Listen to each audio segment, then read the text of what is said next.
Corona काल में कुछ नेता अपनी ताकत के नशे में सभी नियमों को ताक पर रख रहे हैं।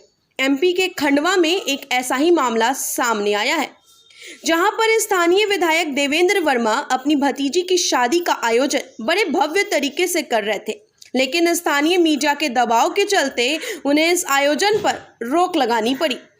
कोरोना संकट को देखते हुए प्रशासन की तरफ से साफ निर्देश दिए गए हैं कि ऐसे समारोह को टाल दिया जाए या फिर सीमित लोगों की मौजूदगी में कराया जाए।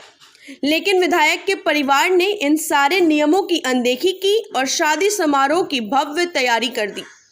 स्थानीय मीडिया को जब इसकी जानकारी लगी और प्रशासन पर दबाव बनाया गया, फिर इस भव्य समारोह को रोका गया और शादी कराई गई, लेकिन विधायक के परिवार पर किसी तरह की कोई कार्रवाई नहीं हुई।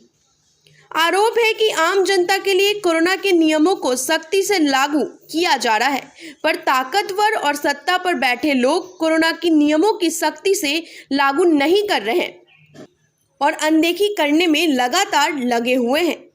खंडवा में प्रशासन को उस समय मीडिया का भारी दबाव के चलते विधायक देवेंद्र वर्मा के परिवार में भव्य पैमाने पर हो रहे विवाह समारोह को रोकना पड़ गया। कोरोना के बढ़ते मामलों को देखते हुए हाल ही में प्रशासन ने विवाह समारोह को घर में सीमित लोगों की उपस्थिति में करने की अनुमति दी है। मुख्यमंत्री शिवराज सिंह ने इस समय शादियों को टालने की अपील भी प्रदेशवासियों से की थी। बताया जा रहा था कि हाल ही में खंडवा के ग्रामीण क्षेत्रों में आदिवासी परिवारों ने जानकारी के अभाव में शादियां की थी, जिसे पुलिस ने वहां पहुंचकर कार्रवाई की और जुर्माना भी लिया गया। लोगों का आरोप है कि यहां पर मामला विधायक का है, इसलिए अधिकारियों ने अपनी आंखें बंद कर रखी हैं। वहीं विधायक की भतीजी की शादी के मामले पर एसडीएम ममता खरे का कहना है कि इस क्षेत्र में एक शादी समारोह के आयोजन होने की सूचना मिली।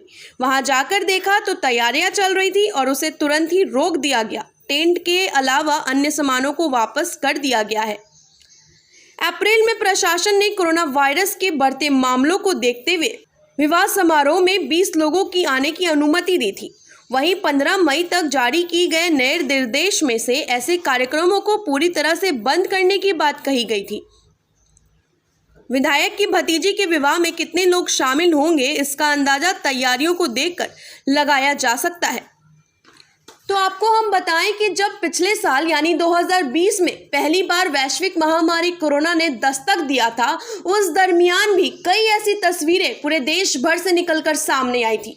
अगर बात करें बिहार की, तो बिहार में कई मंत्री, कई नेताओं ने अपने बच्चों को वापस कोटा से लाने के लिए सरकारी गाड़ियां भेजी थी। लेकिन उस समय के दौर को भी आप याद करें, उस समय भी जब कोरोना महामारी की वजह से लॉकडाउन लगाया गया था, तो लॉकडाउन के कारण कई सारे नियमों का उल्लंघन किया गया था। लेकिन नियमों का जब उल्लंघन किया जाता है तो कार्रवाई सिर्फ आम जनता पर की जाती है, लेकिन उन नेता, उन मंत्रियों का क्या जो कोरोना की गाइडलाइंस का उल्लंघन करते हैं? क्या कोरोना उन्हें नहीं होगा? क्या कोरोना की गाइडलाइन सरकार ने उनके लिए नहीं बनाई है?